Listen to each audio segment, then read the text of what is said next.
by the international community. Sadly, only 4 countries have applied, and certainly the situation is getting worse, not better in terms of debt. Does the Noble Lord accept that a huge step forward would be to agree with global partners on a workable definition of debt sustainability to provide countries in debt distress a more level playing field? Well, I thank the Noble Lord for his question. We're very happy to accept the IMF definition of debt sustainability and use that as the baseline. We're very happy to look at other ideas, but I think with the IMF's role that makes sense. But we completely accept what lies behind his question. You've now got 58% of low-income countries that are either in debt distress or at risk of debt distress, so he raises a very important point. But I think the definition is done by the IMF. My Lord. Change is already hitting the poorest, the worst and the most, often in indebted countries. So though it's welcome that a loss and damage fund was agreed at the last COP, does he agree that what's been pledged so far, including, I'm afraid, by the United Kingdom, is totally inadequate? And so doesn't he agree that it's not only right to scale this up, but also in our self-interest as we seek to reduce conflict and migration that's likely to be caused by climate change, which is going to be much more costly? Well, what we've done is doubled our commitments to climate finance, and I thought one of the successes of COP was actually that the climate finance funds are now very considerable, running into many billions. I would identify the problem more as particularly small countries, particularly island developing states, not being able to access the money because they don't have the expertise, the lawyers and the bankers and the officials and everything else. I think that's a problem which my department is trying to solve. And also, of course, in the area of debt itself, these climate resilient debt clauses, which we're now writing into debt, that give states a holiday from debt repayment if they suffer a climate disaster or some other unforeseen event. I think they can be a big part of the future as well. My Lords, would the Foreign Secretary confirm that through China's Belt and Road programmes, developing nations are estimated to be indebted to China to the tune of more than $1 trillion? Does he share the view of Parliament's Intelligence and Security Committee that it would be naive not to see how such punitive debt in countries like Sri Lanka, $47 billion in debt, half to China, how this can be used by China to buy support in the UN, to expand its military presence and for leverage in domestic and international institutions? My Lords, how are we countering this? Well, I think one of the most important ways to counter this is by offering alternatives. So when countries are developing, there are other offers on the table, and that's why the expansion of British International Investment, BII, what used to be the Commonwealth Development Corporation, is so important. We're also countering it through the expansion of the multilateral development banks, where in our white paper we're demonstrating how you can expand their balance sheets and get them to lend more. But the Noble Lord makes a very good point, which is, if you look back 10, 15, 20 years when we were doing debt forgiveness programs to help these highly indebted countries, it was mostly Paris Club countries, it was France and Germany and Britain and America that were responsible for this debt. So if you wanted to write it off, you could. Now so much of the debt that's owed is from China, who don't believe in debt write-offs. We have to find other ways of delivering restructurings to help these countries that have got into trouble. It's the debt of the developing countries. What's to stop them running up more debt in the future? As ever, my noble friend makes a very good point. If you look back at the very successful programs there were, like the highly indebted Poor Countries Initiative, it did help them, but many of those countries have gone back into debt again. The situation isn't as bad as it was before. The debt-GDP ratios in these very indebted countries is something like 60%, whereas it did get to 100%. I would argue one of the best things we can do with these countries is actually help them to have better fiscal systems where they can raise their own taxes. And I know, Noble Lords, like a Rwanda update, we have been working with Rwanda since the 1990s, and we've actually helped them to increase their tax revenue tenfold. So their ratio of tax to GDP has doubled from 8% to 16%, the highest in the region. That's a better thing to do in many occasions than lending these countries money. My Lords, a major reason for indebtedness of developing countries is that too many multinational corporations operating there actually dodge taxes by shifting profits to low and no tax jurisdictions. The IMF estimates that around $213 billion of taxes are lost each year. An earlier Prime Minister introduced the Finance Act 2016 and promised that companies would publish what is called a public form of country-by-country reporting, so that there is some visibility of the profits shifted by UK companies. But later governments never honoured that commitment. Could he have a word with the current leaders of the government and try to revive that commitment? I will. I think the Noble Lord refers to what was agreed at the G8 in Northern Ireland in 2013, where a whole series of steps forward were made to make sure that companies weren't what's known as base erosion and profit shifting and not paying their taxes in countries where they should. I think, to be fair to the former Prime Minister, who's now the Foreign Secretary, we did make some progress. And also, I think the OECD would say they've made a lot of progress, but I'll certainly check up on the point he makes.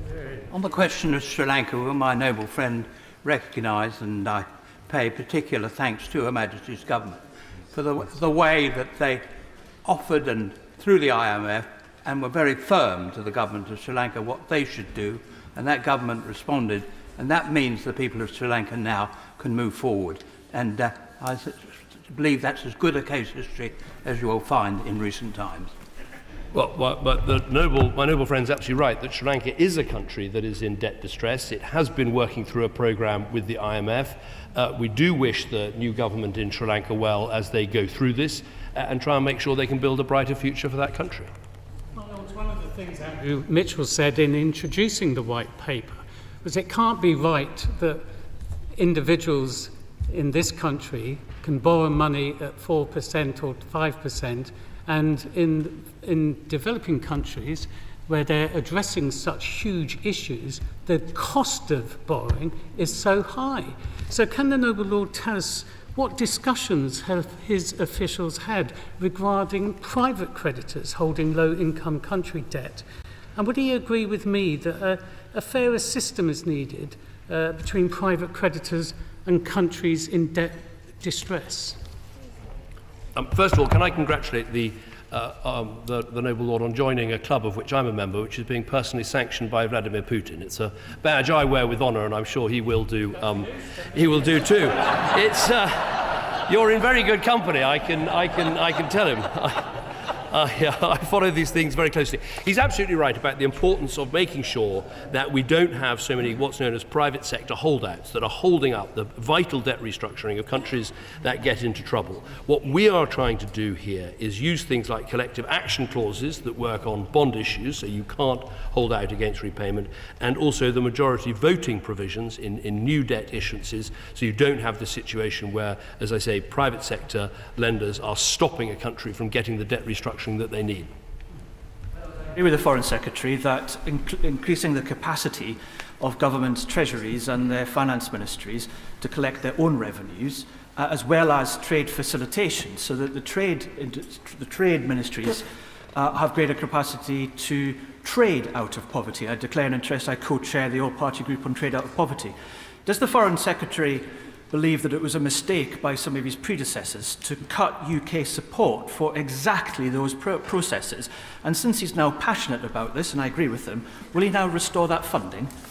Well, what I would say to the Noble Lord is one of the great things that has been done while I was out of government is one of the government's best kept secrets, which is the developing countries trade system that we put in place that is actually more generous to the poorest countries in the world than what the EU does, more generous than what the US does. I think it's one of the most generous systems in the world. So in terms of helping countries to trade out of poverty, I think this government's got an excellent record.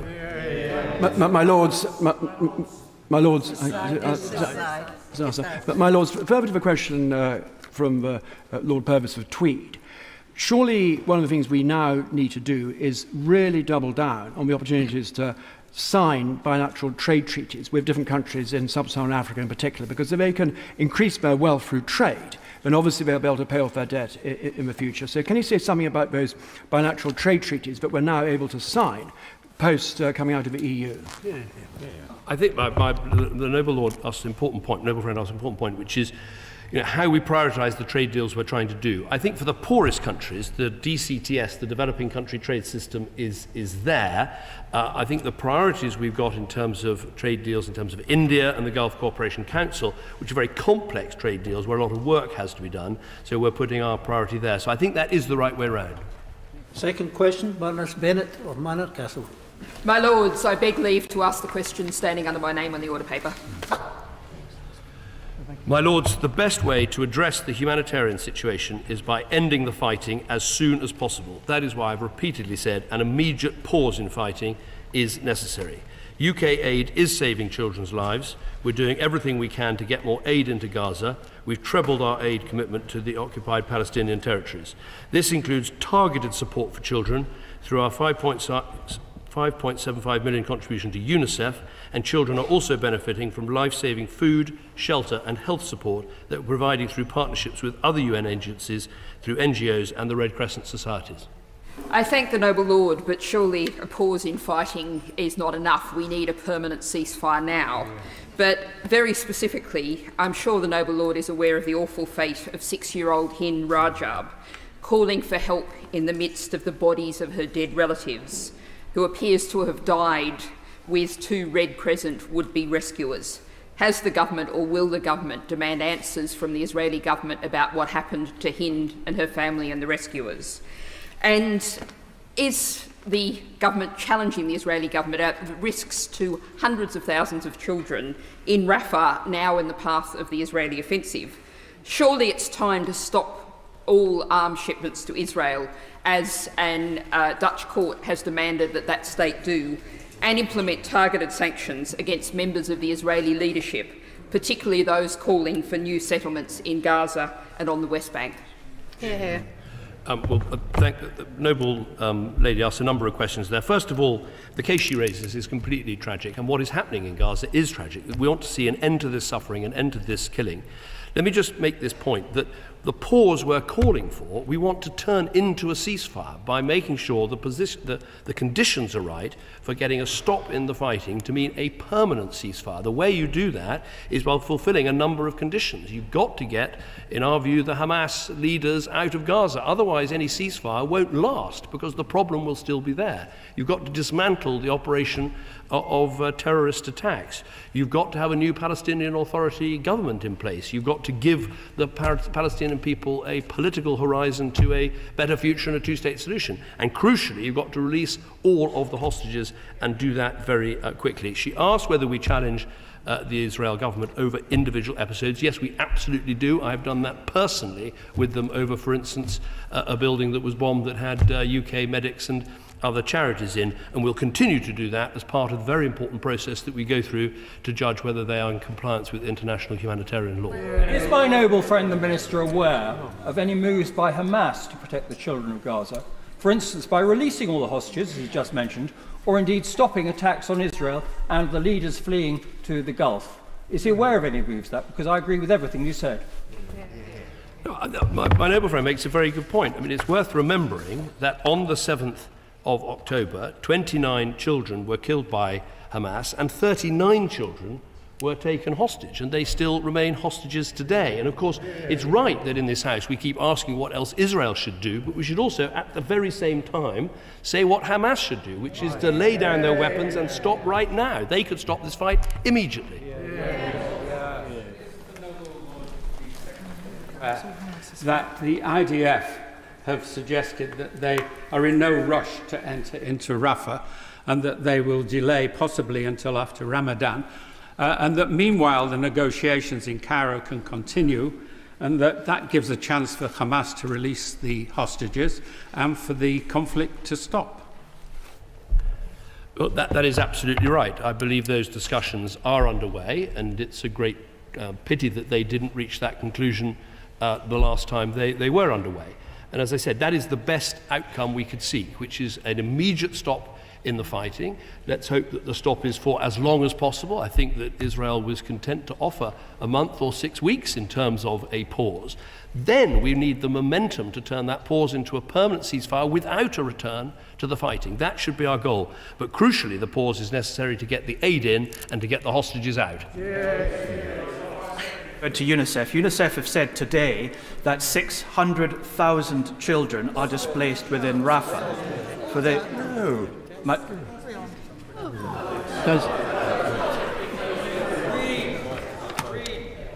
My Lords, there's plenty of time. We'll hear from the Noble Lord Purvis of Tweed, followed by the Noble Lord Tweed. I'm grateful for the Chief Whip. My Lords, UNICEF has said today that 600,000 children are displaced within Rafah in Gaza. That is comparable to the entire under-12 population of Scotland being displaced to one postcode area.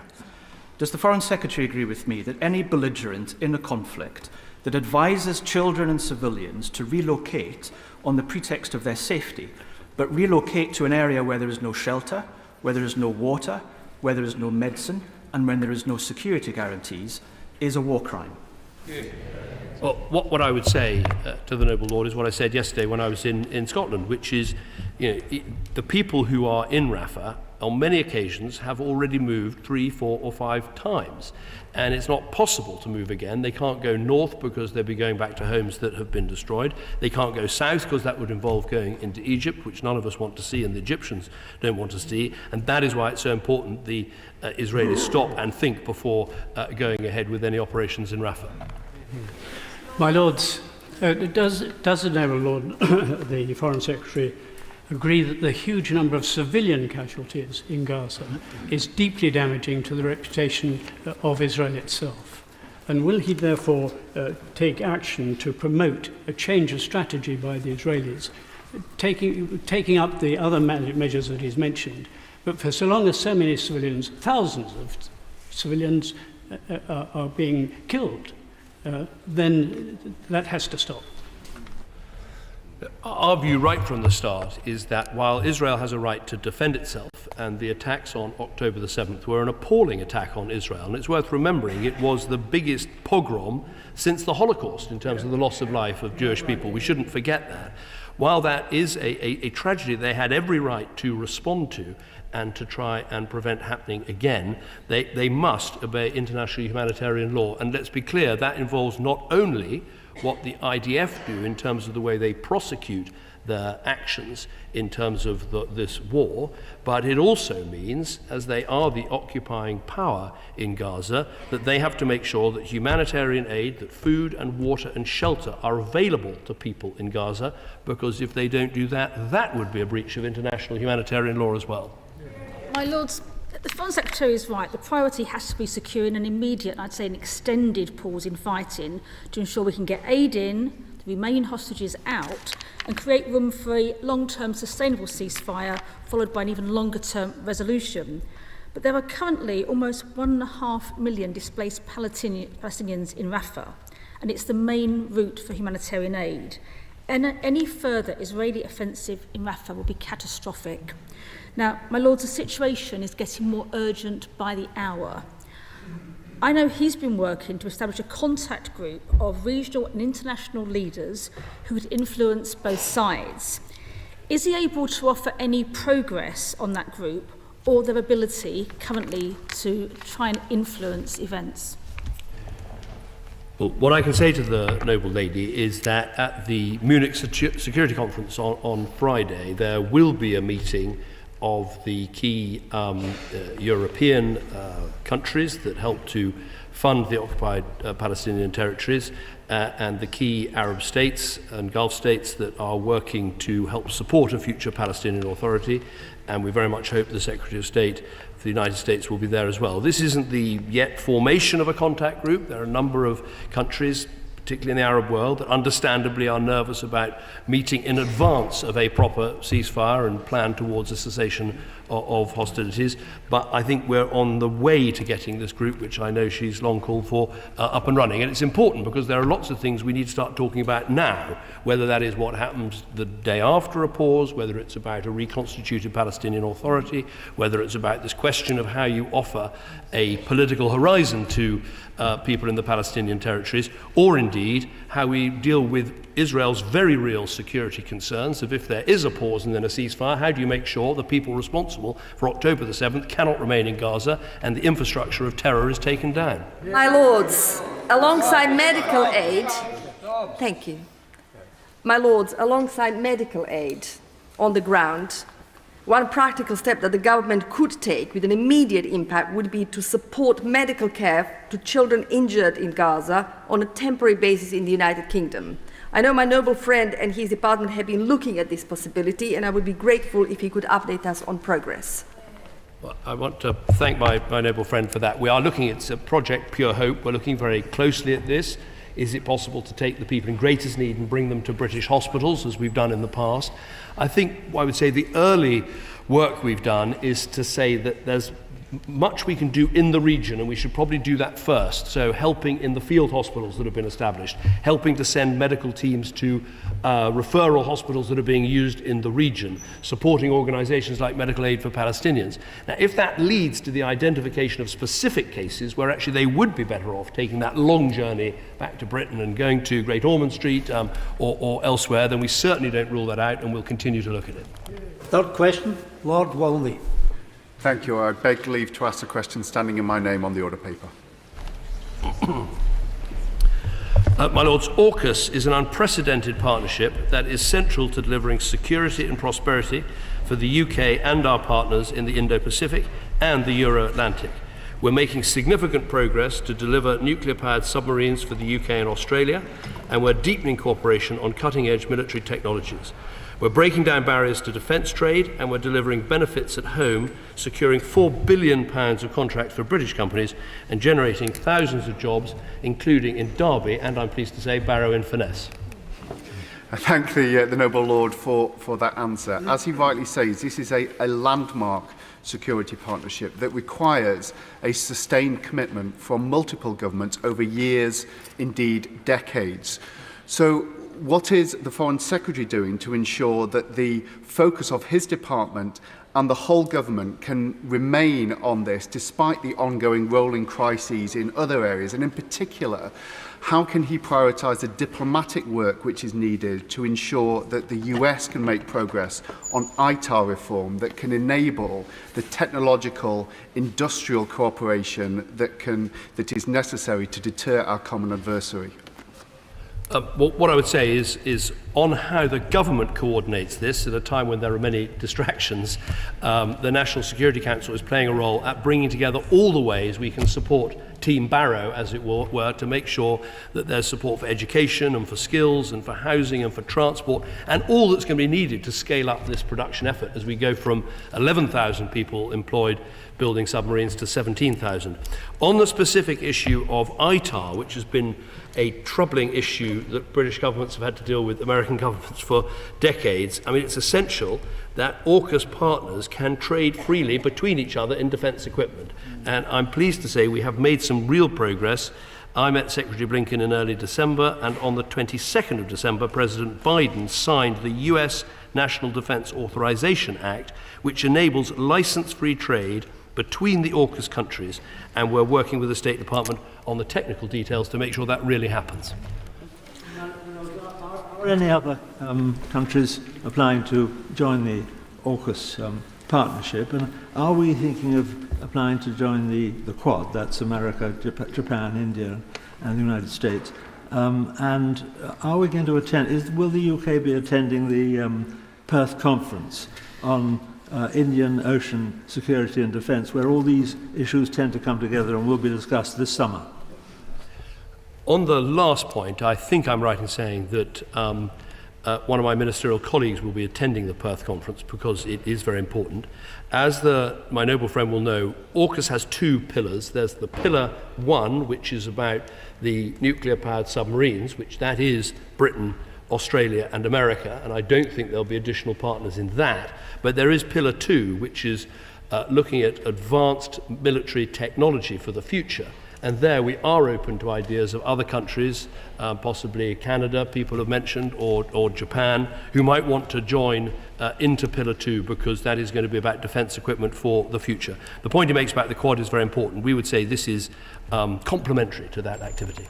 My Lords, when AUKUS was first announced, the suggestion, at least from the MOD, seemed to be that somehow the United Kingdom had just slipped into an agreement with Australia over the nuclear submarines.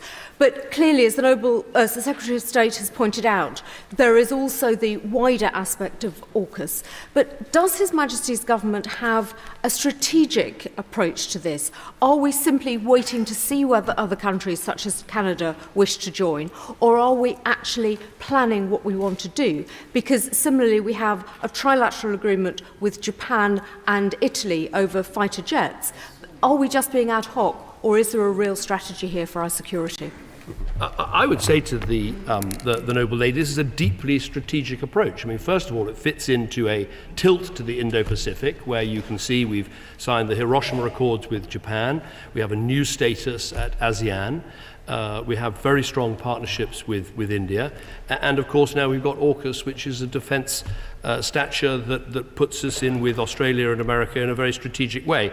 In terms of the partners, as I said, for Pillar 2, I think, yes, of course, we would welcome others to come, but in each occasion we'll have to ask what will they bring, and is it the right thing, and is it the right country, and is it the right fit? But the strategic move of AUKUS, I think, is incredibly powerful. My Lords, nobody... Another member of the club of those on Mr. Putin's blacklist.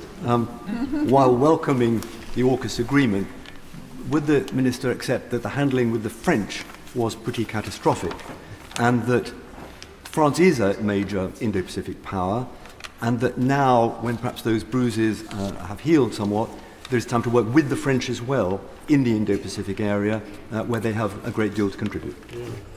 I think my noble friend makes a good point, which is that ultimately Britain and France should work to cooperate as closely as we can, because we are similar-sized powers with similar-sized militaries and similar-sized global ambitions, and that's what the Lancaster House Agreement that he did so much to bring about was all about. I think what I would say to French partners now looking at this is what AUKUS does for UK capacity is make sure that we are going to replace the Astute submarines, which are incredibly high-tech and successful, with a new generation AUKUS submarine, and so the funding and the capacity is in place for that, so we're assuring our future. And I think that is actually good for France, because we can then work with them about talking about how they're going to secure their future for their submarine programme. My Lords, nobody has yet mentioned China, so allow me to do so. Would my noble friend agree that it's very important that we should continue to talk with China and find as many areas and expand on as many areas of agreement as possible? But isn't it in all this discussion possible to focus too narrowly on the threat of China? Should we not be doing more to embrace the democracies in Asia, Japan, India, Malaysia, South Korea, who are already more populous than China, who are growing economically much faster than China, and who in a few years' time will be economically far more powerful than China is? Well, I very much agree with my noble friend. I think you can do both those things. It is important that we have a relationship with China. There are many disagreements we have. They are an epoch-defining challenge, as the integrated review puts it, but where we can find areas to progress discussions, we should. But he's completely right to focus on the emerging democracies of the Far East, and that's why I think not just AUKUS, but the Hiroshima Accords, the ASEAN relationship, the ministerial connections we've got in Indonesia, Malaysia, and indeed Vietnam. I think I was the first Prime Minister ever, serving Prime Minister, to visit Vietnam, and I hope to get back there soon. My Lords, does the agreement is incredibly important and very, very exciting. And without it, we would not actually be able to develop and get the sufficient number of nuclear submarines to replace the Astute class, and for that reason it's very important. Could I ask the Foreign Secretary, though, the timescale looks very long. We should actually be pulling teams together now in terms of how we're going to design and build that submarine, because if we don't, we won't do it in time, and also, because the Australians will have the Virginia class, the Americans will probably start doing a design instead.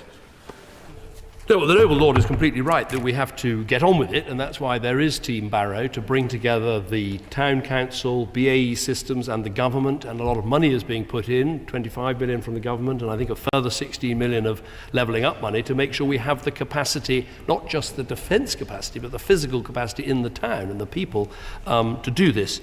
I would say I'm confident we can get this done. I mean, the Virginia-class submarines are being sold by the Americans to the Australians to help prevent them from having a gap. It's up to us to make sure we don't have a gap and that there's no break between our excellent Astute-class submarines, which I'm very proud most of them were built during my time in office, that there has no gap between those and the AUKUS submarines to follow. Well, it's been said by the Foreign Affairs Select Committee of another place that South Korea and Japan, I quote, should be invited to join AUKUS and the Technological Defence Cooperation Agreement, or Pillar 2 that he referred to in his initial reply. So this wasn't just waiting on events. They urged us to invite them to join AUKUS, and I wondered if he'll give that recommendation further consideration. And pursuing the point made by his noble friend a moment ago, Bloomberg have estimated that if there was a blockade of the Taiwan Straits, it would cost the world economy some $10 trillion. What above and beyond AUKUS are we doing to deter the Communist Party of China? Yeah. Well, one of the things we're doing more generally is stressing the importance of the freedom of navigation. And that lies behind the action that we're taking in the Red Sea. And I'm going to be hopefully holding some discussions with Chinese counterparts in days to come, where I think we'll be asking them, given the importance of trade to China, that they should be as fully supportive of freedom of navigation as we are, because that matters wherever you are in the world, including the Taiwan Straits. But were there no voices at the National Security Council that spoke to caution at all in respect of risk and affordability? In terms of affordability, I think that Team Barrow sounds quite expensive. Is this again going to be at the expense of the conventional programme of UK defence? And in terms of risk, is there not risk that there could be leakage of our own very small supply of very highly qualified people whose career paths they would rather follow in Fremantle than Barrow? I don't believe that the concerns he has are right. I mean, the money going into Barrow is a drop in the ocean compared to the cost of one submarine. As he well knows, these things come out at about £1 billion each. What we need to make sure is that Barrow, which has incredible manufacturing expertise, is fit to do this extra work that's going to be required as they scale up to 17,000 jobs.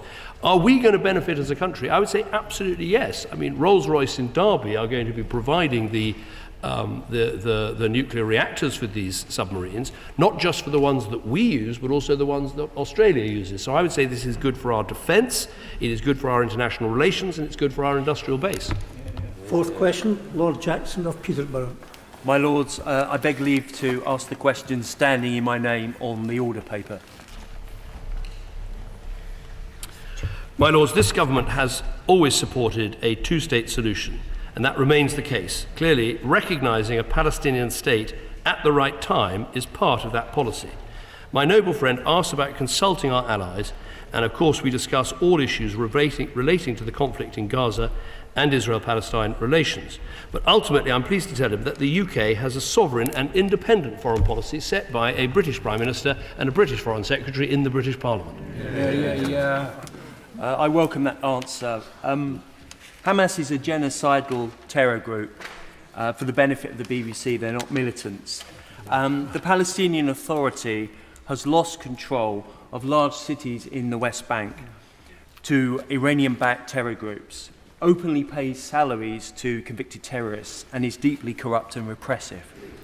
Palestinian statehood is, I trust, something all of us in this House wish to see. But does my noble friend share my very grave concerns that premature unilateral recognition of a Palestinian state now risks rewarding Hamas, playing into Iran's hands, and perhaps jeopardising the chances for a long-term sustainable peace? I absolutely understand where my noble friend is coming from. I would just say to him that of course it isn't rewarding Hamas. Hamas don't believe in a two-state solution. They believe in the destruction of Israel. And my point is that if you look at the whole point of a two-state solution is to create long-term sustainable peace. And I think the last 30 years have shown that we won't solve this problem without a solution that gives dignity and security to Palestinian people, as well as giving vital security to Israel. So I say this as a strong friend of Israel, that this is the right approach and we should pursue it. After Israel withdrew from Gaza in 2000... I'm sorry, I apologize.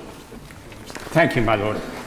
I welcome very strongly the continued emphasis by the Secretary of State on the two-state solution, and also his condemnation of the Hamas terrorist group and his call for the liberation of hostages, as was echoed in a statement this morning from the bishops. But it's not only in Gaza that we're seeing tragedy, we're seeing it also in the West Bank, where it is almost forgotten that very large numbers of Palestinians have been killed by people who live in illegal settlements. One of the countries most affected by that is the Hashemite Kingdom of Jordan. And my question is, what support is His Majesty's government giving to the Hashemite Kingdom of Jordan, given its vulnerability and its significant responsibility as guardian of the holy places, which, if they come under significant pressure, would widen the conflict appallingly and dramatically? And second, in the practicalities for them of preparing for or aiding a two-state solution, where the flow of refugees towards them, and they've taken something like half their population refugees, would be a very threatening process for their destabilisation. Well, can I thank the Most Reverend Primate, the Archbishop of Canterbury, for his question. First of all, he's absolutely right to say we should focus on what's happening in the West Bank as well as Gaza. And it is a chilling statistic that since the 7th of October, 96 Palestinian children have been killed in the West Bank. There have been a series of very worrying developments and disturbances. And that's why the government is focused on this. And actually only yesterday, we for the first time announced some sanctions against violent settlers who were carrying out criminal acts in the West Bank. He rightly asked about what we're doing to help Jordan. I mean, first of all, in terms of Jordan's incredible work they do in looking after refugees, we have given a huge amount of aid and assistance to help them with the job that they have done. But I think the crucial thing, as he says, is to help work with the Jordanians, as we are, towards the two-state solution in which they can play a very big part. And a crucial thing that needs to be sorted out is how you move from the current Palestinian Authority that we have, that has a number of issues and difficulties, to a new technocratic government that would work across the Palestinian territories. And I think the Jordanians can play a big role in helping to bring that about. 200 land, my lords, 200 land-based conflicts in the world, 500,000 dead in Syria, the world's biggest humanitarian catastrophe in Yemen, millions slaughtered in Africa. Yet the only conflict people in the UK seem to want to protest about is Israel defending itself against the racist, genocidal Islamists of Hamas. What does the Foreign Secretary think explains this irrational obsession with the world's only Jewish state? Well, I think the Noble Lord makes a very important point, which is if you look across the world and you ask yourself the question, where's the biggest refugee crisis? It's not in Israel or in the Palestinian territories. It is either in Sudan, where about 9 million people have moved into Egypt, or you could argue that is in Myanmar, where Bangladeshis are looking after millions of Rohingyas in very difficult conditions. So I think it is important we try and keep a focus on what is happening around the world and looking at the numbers. But that said, I think the reason people are focused on Gaza right now is because of the level of death and destruction, and people want to bring that to an end, as do I, which is why we've made this proposal for the immediate pause, moving to the ceasefire, with the 5 conditions we need to put in place to help to bring that about and work towards a political solution. My Lords, after Israel withdrew from Gaza in 2005, Hamas was elected to power, and having been elected to power, it proceeded to terrorise and then murder its political opponents. Hamas remains very popular in Gaza, and it remains very popular in the West Bank. So my question to the Foreign Secretary is, how can we prevent an independent Palestinian state from being governed by Hamas, maintaining its policy of seeking to attack Israel and to murder, rape and abduct as many Israeli citizens as possible? The Noble Lord asked an extremely good question. I think the point I would make is we've got to try and help separate the Palestinian people from Hamas.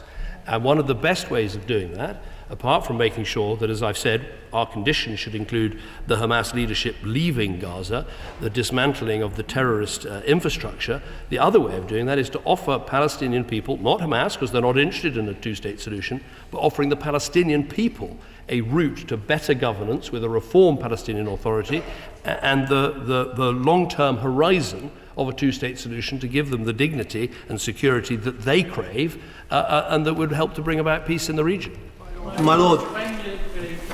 Made the original statement, he was very clear that we need to show irreversible progress towards a two-state solution, something that we, both sides of this House, have talked about for a long time.